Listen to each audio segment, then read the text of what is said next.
right, good morning. We'd like to welcome Viktor Hovland to the Media Center at the Tour Championship. Viktor, you're entering the week here, second in the FedEx Cup. You're coming off of a win at BMW. Just give us some opening thoughts about your excitement to be here in your game recently. Yeah, obviously still excited from last week and kind of have to turn around pretty quickly mentally to get ready for this week. Obviously another big week, and have never been situated as well as I have this year in other years. So this is a big week and excited to get started. This is your fourth start at the Tour Championship. Your best finish was a T5 in 2021. I'm sure you've had a chance to play the course already this week. Just some thoughts about East Lake Golf Club. Yeah, I've just gotten to play the back nine yesterday. I'll play the front a little later today. Pretty hot out there, so not trying to use or spend too much energy, but golf course is great. It's one of my favorites. I think they've done a really good job of picking three really good golf courses for the playoffs. Southwind is in one of my top fives. Olympia Fields is up there, and then obviously this week it's just three great golf courses, and I think it really rewards just the best players. If you drive it well off the tee and you hit the ball well into the greens, you're really going to be able to separate. So I like coming to these venues. Wonderful. We'll open it up to questions. Raise your hand and we'll bring you a microphone. We can get started right at Sean Martin, and then we'll go right behind you.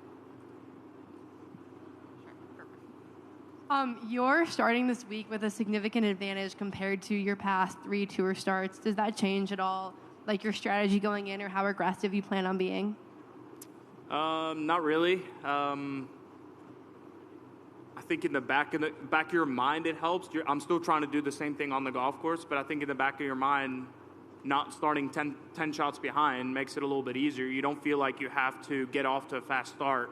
You can just kind of play your game, and if you make 6, 7, 8 pars in a row, you're not stressing out. You're not thinking, man, I'm 13 shots back now. You're still right in the thick of it. So I think that kind of relaxes you a little bit, but that still doesn't mean you can let up, because if you let up, these other guys are gonna, they're gonna make birdies and get even further ahead. So mentally, try to just do the same process, and hopefully the putts keep rolling in and keep hitting good iron shots.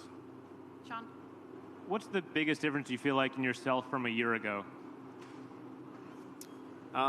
Just more overall confidence, I think, more peace. Obviously it helps being able to chip the ball. Just my all-around game feels a little bit more complete. And I think just amassing really good experiences over the last year, being in contention, failing in contention, and being in contention and succeeding in contention. I think it's been really cool to, just try to learn from any experience, whether it's,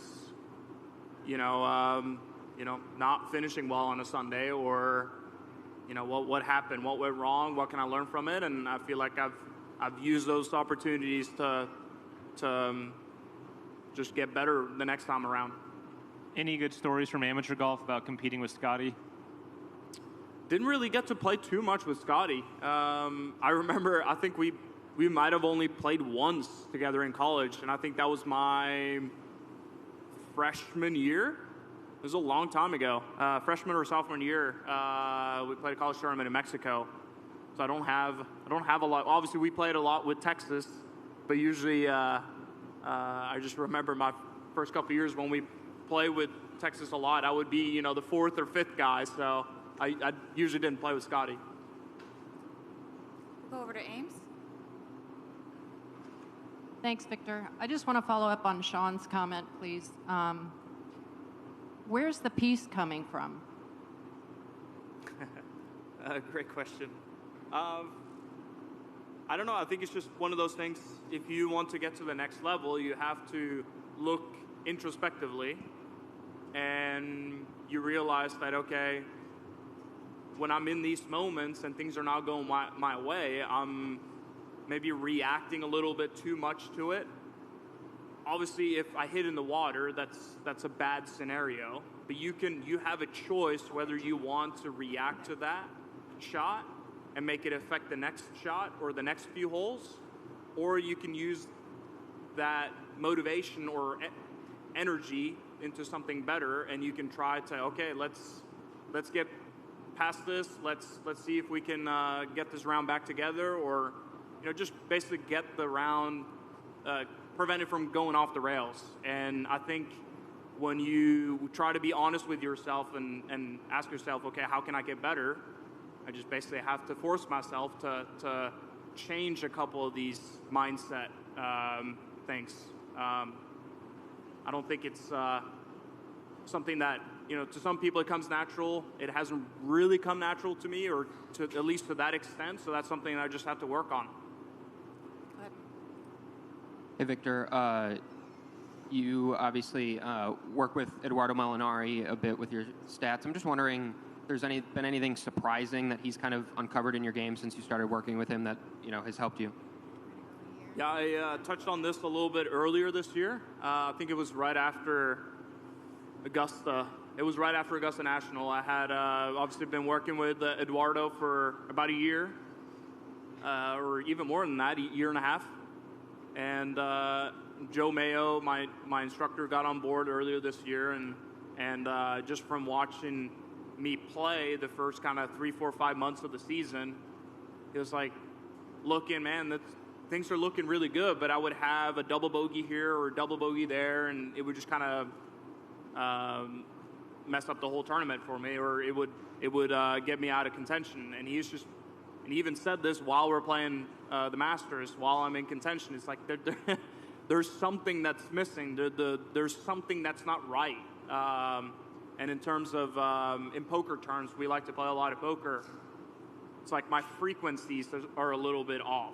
There's a certain percentage of the time you're supposed to bet, you're supposed to check raise, or you're supposed to bluff. And basically, there's a certain percentage you're supposed to short side yourself.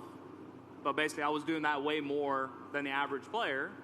And that's when Joe asked Eduardo to see if the stats back that up. And yeah, we got a pretty good idea of just that. That's basically what the stats showed. I was short-siding myself way more than the average short player does. So that was very revealing. And Eduardo's vice captain on the Ryder Cup team this year. What impact have you seen him have already on that team, and what do you think he can kind of bring for your group there?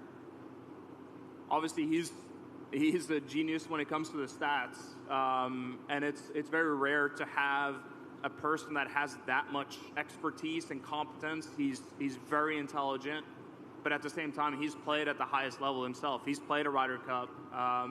He's won big events. So it's just rare to have that combination. And on top of it all, he's just the best guy there is. He's an unbelievable guy, and it's just a lot of fun to be around. So even if he didn't have the stats portion to help us out with, he'd still be an unbelievable asset on the team. You just feel good around him. Fergie? Victor, I'm just curious, your first memory of the Ryder Cup is off TV, I guess. How old were you? What do you remember? I think you guys had a TV, right? On TV, yeah. Okay. Yeah. I think the first one that I really watched, like almost the whole Ryder Cup, was Celtic Manor. So that would have been 2010, I guess. 13 years ago. Those are kind of the earliest memories that I had, just watching the whole Ryder Cup, basically. And then obviously Medina, the next Ryder Cup was pretty cool. So those are the earliest memories that I have. What do you remember getting off TV? What feelings did you have watching it off TV, and did it live up to your expectations when you played in one? Just the number one thing that sticks out is I remember when was it? I think it was Jeff Overton that made a wedge, or he holed an approach shot, just spun it right in the cup, and he loses his mind. He's playing with Bubba. I think he loses his mind. And it was like, you could kind of tell they did it on purpose as well, just to rile it up. And I just loved it. I thought it looked really cool. It's just a completely different tournament. You get to act silly on purpose sometimes, and it's just fun. Because it just means a little bit more. Things are a little bit different. it's not just a random stroke play event and you're playing for yourself. You're playing for your country and continent, and just think that spices up things up a little bit. And then lastly, as it comes to this competition, who's more famous in Norway right now for playing in the Cup? You or Suzanne? I still think I'd have to give the nod to Suzanne. She's been in the game for a long time, and she's won majors and lots of tournaments. So I'll give the nod to the queen. MK? Oh, we'll go to Adam, then MK. Did you have a proper chance to celebrate on Sunday or the last couple nights?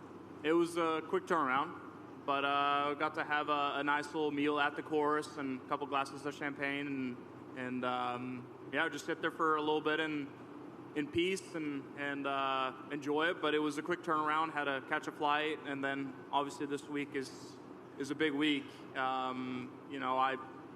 It was awesome to win last week, but one of the bigger things with it as well is that I managed to put myself in a great spot for this week. So hopefully I can take care of business this week, and I can kind of let the celebrations go a little bit longer after that.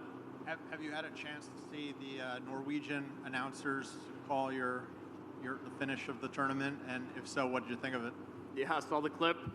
Those guys are very passionate, and they're good people too. I saw them on multiple occasions when I was home in Norway in the summer, and they're just good people. So it's just fun to see when I do something well, and obviously it means a lot to me. But it's cool to see other people that I care about react the same way or even crazier.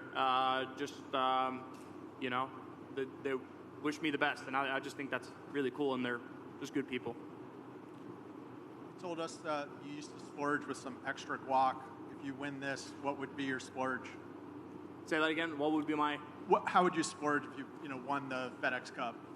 How would I celebrate or? Yeah, or splurge. Like, what would you buy a new car? Or, I don't know. I don't have anything in mind that I would buy.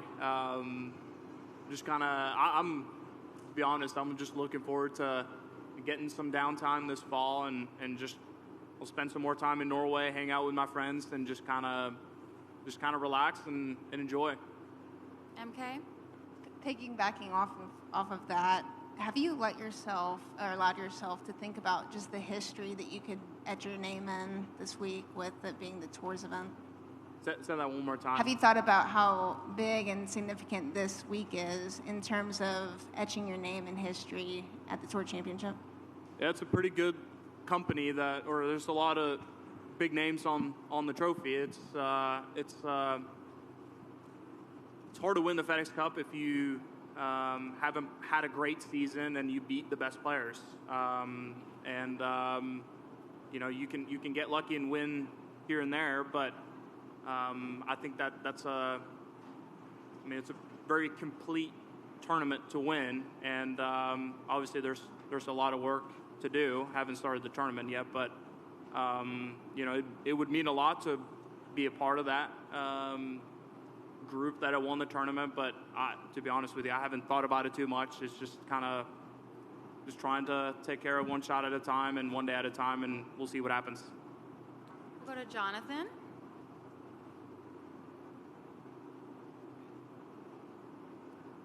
Hello, Mr. Victor. My name is Jonathan. I'm a senior golfer at Drew Charter School.